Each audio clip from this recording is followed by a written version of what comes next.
यदि आपको पैसे को लेकर आना है तो कुबेर जी की पूजा करें। लेकिन मैं आपको यहाँ पे एक भ्रम तोड़ना चाहूँगा, कुबेर जी पैसा देते नहीं हैं, कुबेर जी सिर्फ पैसे की रक्षा करते हैं। 9 के 9 ग्रह एक के अधीन है, जी तो वो एक को मनाने से भी चल सकता है क्या काम? नहीं, ये आपने बहुत ही अच्छा क्वेश्चन किया। आप कौन से देवी देवता की संतान हैं, ये आपको पता करना है। ये कैसे पता? लोग जनरली मैंने देखा है कि प्रैक्टिस ये कर रहे होते हैं कि अगर शनि खराब है तो वो हाथ में भी वो शनि का छल्ला पहन रहे होते हैं। क्या ये सही है? पैसा आना शुरू हो जाएगा तो पैसा रखना भी होगा, और रखने के लिए भी कोई जगह होती है क्या स्पेसिफिक, या फिर कहीं भी रख लें? पैसा आपकी यदि जो हमारी कुंडली है उसके सेकंड हाउस में जो राशि बैठी होती है वो पैसे की राशि है। यदि आप उस जोन में पैसे को रख देते हैं तो आपका पैसा वहां पर टिकना शुरू हो जाता है, क्योंकि सेकंड हाउस में जो राशि बैठी है वह उसका काम ही है कि आपके पैसे को सेव करके रखना, पैसे को बचा के रखना। अब मैं आपको एक और बात बताता हूँ कि पैसा आए, पैसा देता है बुध और शुक्र ग्रह, और पैसा बचा के रखता है कुबेर जी।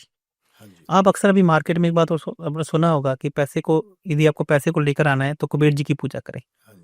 लेकिन मैं आपको यहाँ पे एक भ्रम तोड़ना चाहूंगा, कुबेर जी पैसा देते नहीं है, कुबेर जी सिर्फ पैसे की रक्षा करते हैं। कुबेर जी को लक्ष्मी जी का सेनापति कहा गया है।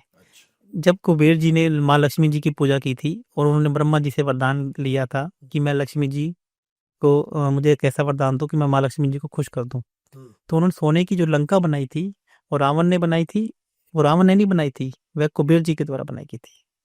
लेकिन तो फिर उससे खुश होकर माँ लक्ष्मी जी ने कुबेर जी को अपना सेनापति बना दिया। लेकिन जैसे ही लोग माँ लक्ष्मी जी की पूजा करने लगे तो उन्होंने कहा कुबेर जी को कि इनका धन के रास्ते खोल दो।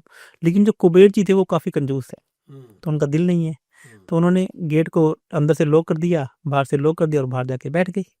तो इसका मतलब तो फिर लक्ष्मी जी को बड़ी चिंता हुई कि तो कुबेर जी तो मेरे भक्तों को पैसा ही नहीं बांट रहे। तब वो माँ पार्वती के पास गए तो उन्होंने कहा कि मुझे गणेश जी की सहायता चाहिए अपने भक्तों को लक्ष्मी बांटने के लिए। तब माँ पार्वती ने गणेश जी को माँ लक्ष्मी जी की गोद में बिठा दिया। तो इसलिए जो बुध ग्रह और शुक्र ग्रह, बुध और इसको, बुध ग्रह को गणेश जी से और लक्ष्मी जी को शुक्र ग्रह से देखा जाता है। और यदि आपके पास अब आप अरबपति खरबपति बन गए हैं, अब आप कुबेर जी की पूजा कीजिए कि आपका पैसा आपके पास रहे। और यदि आपको पैसा चाहिए तो आपको गणेश जी और लक्ष्मी जी की पूजा करनी। मतलब अंबानी जी गणेश जी लक्ष्मी जी की पूजा नहीं कर रहे हो, कुबेर जी वो गणेश जी और लक्ष्मी जी की भी कर रहे हैं और कुबेर जी की भी कर रहे हैं। कुबेर जी के घर में तो है, वो रहे और भर रहे हैं। और हम लोग जाने जाने में कहाँ शुरू करते हैं, शुरू पैसा मांगने कुबेर जी से शुरू कर देते हैं, जबकि कुबेर जी का काम पैसे की रक्षा करना है। तो ये देखो कितनी सारी इंपॉर्टेंट बातें निकल के बाहर आ रही है। लेकिन जो हमने शुरू किया था तो आपने कहा था कि 9 के 9 ग्रह एक के अधीन है जी, तो वो एक को मनाने से भी चल सकता है क्या काम? नहीं, ये आपने बहुत ही अच्छा क्वेश्चन किया। देखिए मैं आपको ये कहना चाहता हूँ कि हमारा जो ब्रह्मांड है ये 27 नक्षत्रों में बांटा गया है। वैसे ये कहा गया कि 33 कोटि देवी देवता है, बहुत से लोग 33 करोड़ भी कहते थे। हाँ। बेसिकली 33 करोड़ नहीं है, 33 कोटि है, 33 प्रकार के देवता है। तो ये जो हमारी जो सुप्रीम पावर है, जैसे ब्रह्मा विष्णु महेश, अब ये मानने के चले कि आपको मोदी जी से काम कराना है तो फिर उन्होंने मंत्रालय क्यों बांट रखे हैं? तो उन्होंने 29 या 30 या 50 प्रकार के मंत्रालय क्यों बांट रखे? तो इसका मतलब है कि आपको जिस मंत्रालय से काम है आप उस डिपार्टमेंट के पास जाइए। वो डिपार्टमेंट के पास काम नहीं हो रहा तो फिर आपको मेरे पीएमओ में आना है उनकी शिकायत करने के लिए कि भैया मेरा ये मंत्रालय मेरा काम नहीं कर रहा है। लेकिन यदि उन्होंने काम कर दिया तो काम खत्म हो गया और फटाफट भी हो जाएगा। फटाफट भी हो जाएगा। तो उसी प्रकार से हमारे 27 नक्षत्र हैं और 27 नक्षत्रों के 27 देवी देवता हैं। तो आप कौन से देवी देवता की संतान हैं ये आपको पता करना है। ये कैसे पता चलेगा? ये एस्ट्रोलॉजी जी बताती है। अच्छा, यही एस्ट्रोलॉजी मैं आपको यही कह रहा हूँ। आपको ऐसा नहीं है कि आपको सीधा सुप्रीम पावर को मानना शुरू कर दे, तो इससे कभी कभी सुप्रीम पावर नाराज भी हो जाती है कि तू भैया अपने अपने देवता को सरपास क्यों कर रहा है, उसको क्रॉस करके मेरे पास क्यों आ रहा है।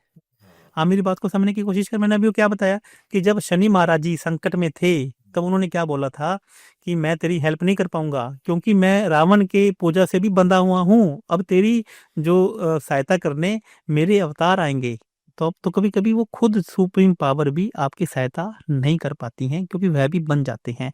तो आपको ये पता होना चाहिए कि आपके अति मित्र देवता कौन से हैं, आपके अति मित्र पक्षी कौन से हैं, आपके अति मित्र पशु कौन से हैं, पौधा है, एक पौधा कौन सा है जिनकी आप सेवा करने मात्र से आपका अति मित्र देवता आपसे प्रसन्न हो जाएंगे। फिर उनका काम है कि वो सुप्रीम पावर के पास जाएं या आपके शत्रु ग्रह के पास जाएं, उनको वो कैसे मनाएंगे।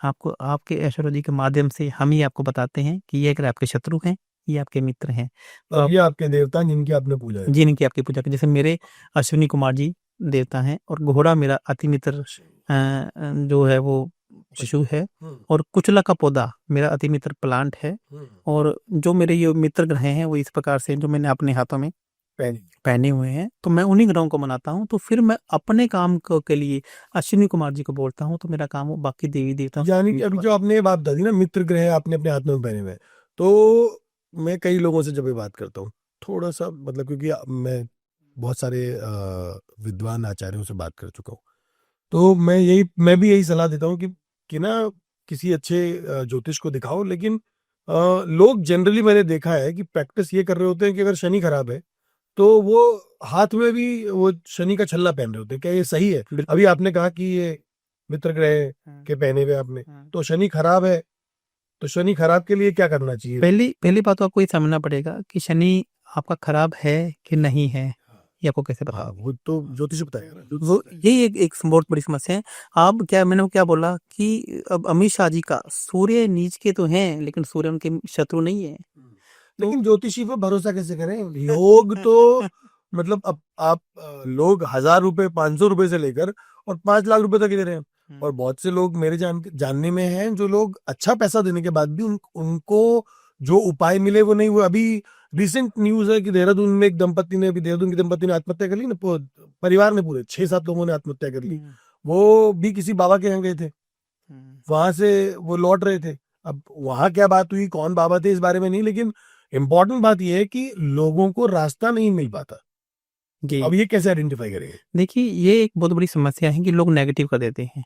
मान लीजिए उन्होंने सुसाइड किया, तो हो सकता है कि जिस फलां बाबा के पास गए हों तो उन्होंने कह दिया हो कि तेरा कुछ नहीं हो पाएगा, तू मरेगा। जैसा मेरे साथ एक्सपीरियंस हुआ था कि मेरे को भी मेरे एक एस्ट्रोलॉजर ने, जिसको पहला मेरा एक्सपीरियंस था, उन्होंने मेरी पतरी उठाकर फेंक दी थी और मुझे बोल दिया कि तू बचेगा नहीं, तू मरेगा।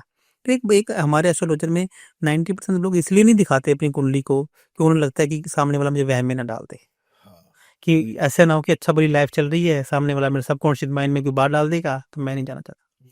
तो अभी देखिए कि एस्ट्रोलॉजी है वो इंश्योरेंस के सिद्धांत पे काम करती है। इंश्योरेंस का सिद्धांत जो आश्वासन का एक सिद्धांत जो आपको ये बताता है कि कहीं कल को आपको मेडिकल कैजुअलिटी कोई आज हो जाए, तो आपने मेडिकल इंश्योरेंस ले रखा है तो वो कहीं ना कहीं आपके काम आ जाएगा। और यदि आपने कोई लाइफ इंश्योरेंस ले रखा है तो कहीं कैजुअलिटी हो गई तो आपके परिवार के वही स्टैंडर्ड को मेंटेन करेगा जो आपने स्टैंडर्ड एक मेंटेन करके रखा हुआ है। तो इंश्योरेंस क्या है कि हो सकता है कि आपका समय अच्छा चल रहा है और समय खराब चल रहा है। तो समय अच्छा चल रहा है तो हम आपको कह सकते हैं आप जाओ मैदान में, क्रीज से बढ़कर खेलो, चौके छक्के मारो। और अभी मैं बताता हूँ कि अभी आपका समय खराब है तो अभी आपको एक बेकार बॉल को ही मारना है, अच्छी बॉल को नहीं रिस्पेक्ट करना है।